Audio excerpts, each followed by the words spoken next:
Good morning guys. আজকে সকাল সকাল উঠে গেছিলাম কারণ আমার কলেজ এর সেমিস্টার এক্সাম চলছে, তাই তাড়াতাড়ি ব্রেকফাস্ট করে রেডি হয়ে বেরিয়ে পড়লাম। তারপর স্টেশনে গিয়ে টিকিট কাটলাম আর আমার এক্সাম সেন্টার পড়েছিল বেলডাঙাতে। অ্যান্ড গাইস, এই দেখো, এটাই ওই কলেজ যেখানে আমি এক্সাম দিতে আসছিলাম। তো এক্সাম কমপ্লিট করে কলেজের বাইরে বেরিয়ে এলাম।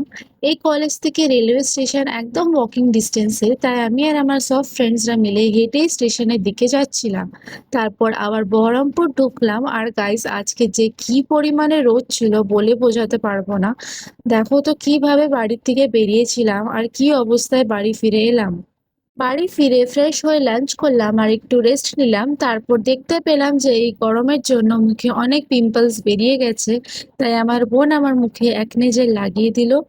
এরপর বিকালে আবার পড়তে বেরিয়ে গেছিলাম। অ্যান্ড গাইস, এই চুড়িটা দেখো তো কি সুন্দর লাগছে না। তারপর তো ডিনার করলাম, আর যেহেতু কালকে আবার আমার এক্সাম আছে তাই ডিনার শেষ করে আবার পড়তে বসে গেলাম।